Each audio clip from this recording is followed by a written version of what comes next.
കൂടുതൽ സമയവും വിദേശത്തായതുകൊണ്ട് തന്നെ ഞങ്ങളുടെ ജോലി മേഖലകളെക്കുറിച്ചോ ജീവിതത്തിൽ കാത്തുസൂക്ഷിക്കുന്ന മൂല്യങ്ങളെക്കുറിച്ചോ ഒക്കെ മറ്റുള്ളവർക്ക് മനസ്സിലാക്കുവാനായിട്ട് കൃത്യമായിട്ട് സാധിക്കുന്നത് നിങ്ങളുടെ വിലയേറിയ ജോലിയുടെയും നിങ്ങളുടെ വിലയേറിയ സഹകരണത്തിൻ്റെയും ഫലമായിട്ടാണ്. അതിന് ധാരാളം കഷ്ടപ്പാടുണ്ട് എന്ന് എനിക്കറിയാം. പ്രത്യേകിച്ച് ഇവിടുത്തെ മെത്രാഭിഷേകത്തിൻ്റെ സമയത്തും വളരെ പ്രത്യേകമാംവിധം വത്തിക്കാനിൽ നടന്ന കർദിനാൾ സ്ഥാനലബ്ധിയുടെ സമയത്തുമൊക്കെ നല്ല രീതിയിൽ നമ്മുടെ രാജ്യത്തെ ജനങ്ങൾക്ക് ഇതിൻ്റെ അർത്ഥം എന്താണെന്ന് മനസ്സിലാക്കി കൊടുക്കത്തക്കവണ്ണം അവിടെ വന്നും ഇവിടെ ആയിരുന്നുകൊണ്ടുമൊക്കെ വളരെ സ്തുത്യർഹമായ രീതിയിൽ നിങ്ങൾ ഓരോരുത്തരുടെയും സേവനം ഉണ്ടായി എന്നത് വളരെ സന്തോഷകരമായ കാര്യമാണ്. അതിന് നിങ്ങൾ ഓരോരുത്തരോടുമുള്ള ഹൃദ്യമായ നന്ദി അറിയിക്കുക എന്നുള്ളതാണ് ഈ ഒരു കണ്ടുമുട്ടലിൻ്റെ പ്രധാന ഉദ്ദേശം. വിശദമായ ആശയങ്ങൾ ഞാൻ എഴുതി സമർപ്പിച്ചിട്ടുണ്ട്. നിങ്ങളോടൊപ്പം തന്നെ ഒരു ഭാരതീയൻ എന്ന നിലയിൽ നമ്മുടെ രാഷ്ട്രം വളരെ ആഠ്യത്തോടുകൂടി നമ്മുടെ ഭരണാധികാരികൾ വത്തിക്കാനിലുള്ള എൻ്റെ അധികാരികളെ വിസ്മയിപ്പിക്കത്തക്കവണ്ണം വളരെ ഊഷ്മളമായ ഒരു സ്വീകരണമാണ് പരിശുദ്ധ പിതാവിൻ്റെ ഈ തീരുമാനത്തിന് നൽകിയത്. നമ്മുടെ ഭാരത ഗവൺമെൻറ് ഒരു ഉന്നതതല സംഘത്തെ അയച്ചു. അതുപോലെ തന്നെ രാഷ്ട്രപതിയുടെ ആശംസയും കരുതലുമുണ്ട്. വിവിധ മന്ത്രിമാർ നേരിട്ടും അല്ലാതെയും ആശംസകൾ അറിയിച്ചു. അതുപോലെ തന്നെ പ്രതിപക്ഷ നേതാവ്, അങ്ങനെയും രാഷ്ട്രീയ മത സാമൂഹിക മേഖലകളിൽ യാതൊരു വ്യത്യാസവും കൂടാതെ ഭാരതത്തിൻ്റെ ഒരു മകൻ എന്ന നിലയിലുള്ള വാത്സല്യവും സ്നേഹവും കരുതലും എനിക്ക് ലഭിച്ചു എന്നുള്ള ആ സന്തോഷവും ഞാൻ നിങ്ങളെ അറിയിക്കുകയാണ്. അത് നമ്മുടെ കേരളത്തിലും ബഹുമാനപ്പെട്ട ഗവർണറും മുഖ്യമന്ത്രിയും പ്രതിപക്ഷ നേതാവും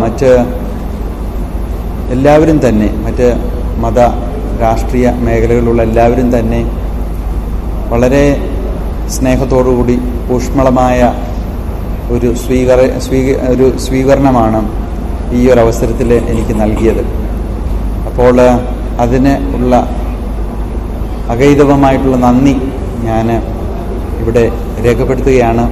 അതോടൊപ്പം തന്നെ ക്രിസ്തുമസിൻ്റെയും പുതുവത്സരത്തിൻ്റെയും മംഗളങ്ങൾ നിങ്ങൾക്ക് നേരുകയും ചെയ്യും. ചോദിക്കാനുണ്ടോ?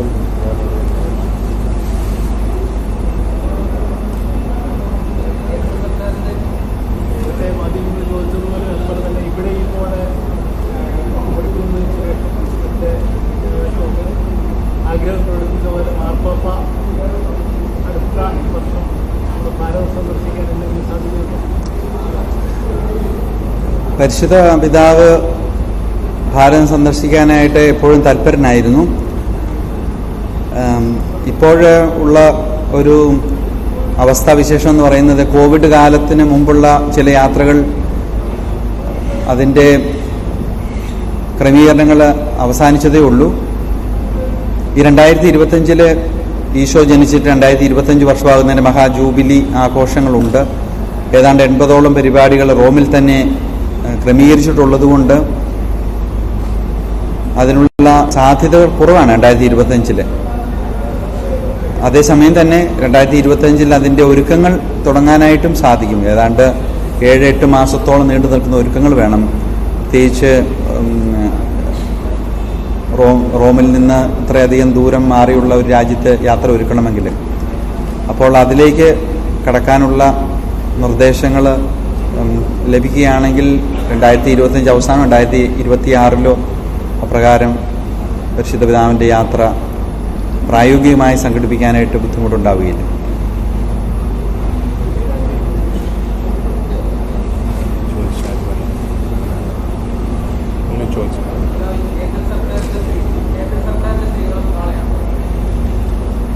കേന്ദ്ര സർക്കാരിൻ്റെ സ്വീകരണം പ്രധാനമന്ത്രി ക്രിസ്മസുമായിട്ട് ബന്ധപ്പെട്ട ഉള്ള CBCI സെന്റർ വെച്ചുള്ളത് 23-ാം തീയതിയാണ്.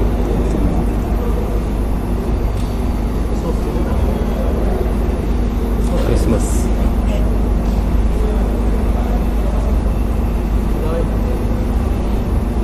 അറിയാവുന്ന പറയുന്നത് മാർപ്പാപ്പയുടെ വിദേശയാത്രകൾ ചാർട്ട് ചെയ്യുന്ന പണിയാണ് എന്നാണ് അറിയാവുന്നത്. ഇതിലെന്താണ് ഇപ്പോൾ എങ്ങനെയാണ് യാത്ര ക്രമീകരിക്കുന്നത്? അതായത് ഫ്രാൻസിസ് മാർപ്പാപ്പയുടെ യാത്ര എന്ന് പറയുമ്പോൾ മാർപ്പാപ്പയുടെ ഒപ്പം യാത്ര ചെയ്യുന്നവരുണ്ട്. മാർപ്പാപ്പയുടെ പരിവാരം എന്ന് പറയുന്ന ഒരു 45-50 ഇടയ്ക്കുള്ള ആളുകളുണ്ട്. കർദിനാൾമാരും സുരക്ഷിത ഉദ്യോഗസ്ഥരും. അതുപോലെ തന്നെ ഫ്രാൻസിസ് മാർപ്പാപ്പയുടെ ഒരു പ്രത്യേകത, ഉന്നത ഉദ്യോഗസ്ഥർ മാത്രമല്ല, അവിടെ നമ്മൾ സാധാരണഗതിയിൽ പറയുന്ന എളിയ ജോലികൾ ചെയ്യുന്ന ആളുകളിൽ 1-2 പേരെ മാർപ്പാപ്പ തൻ്റെ പ്രത്യേക അതിഥികളായിട്ട് മാർപ്പാപ്പ ഉൾപ്പെടുത്താറുണ്ട് മാർപ്പാപ്പയുടെ പരിവാരത്തിൽ. അതുപോലെ തന്നെ ഏതാണ്ട് 70 മുതൽ 80 വരെ പത്രപ്രവർത്തകർ ഈ പേപ്പൽ ഫ്ലൈറ്റിൽ ഉണ്ട്. 130 പേരോളം 140-140 പേരോളമാണ് മാർപ്പാപ്പയോടൊപ്പം യാത്ര ചെയ്യുന്നത്. അപ്പോൾ ആദ്യ സന്ദർശനം എൻ്റെ നേതൃത്വത്തിലുള്ള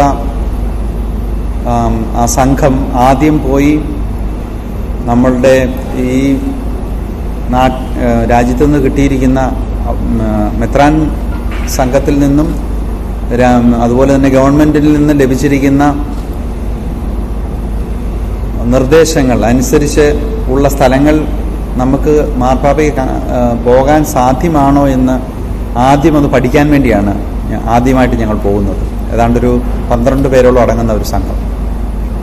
ഈ സംഘം പോയി പഠിച്ചു കഴിഞ്ഞിട്ട് നമ്മൾ ഇതേപ്പറ്റി ഒരു റിപ്പോർട്ട് മാർപ്പാപ്പയ്ക്ക് സമർപ്പിക്കും. അതിൽ കൂടുതൽ സ്ഥലങ്ങളുണ്ടാവും. പലരും പല നിർദ്ദേശങ്ങൾ പറയും. പക്ഷേ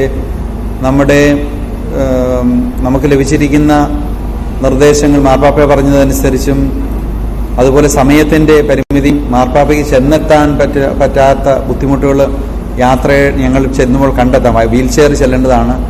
അപ്പോഴുള്ള പ്രായോഗികമായ പല ബുദ്ധിമുട്ടുകളും, കാലാവസ്ഥയുടെ ബുദ്ധിമുട്ടുകൾ, അങ്ങനെയുള്ള പ്രതിസന്ധികൾ, പ്രശ്നങ്ങളെ എല്ലാം കാലേ കൂട്ടി ഒന്ന് മനസ്സിലാക്കി വീണ്ടും നമ്മൾ അവർ പറഞ്ഞ നിർദ്ദേശങ്ങളിൽ നിന്നൊക്കെ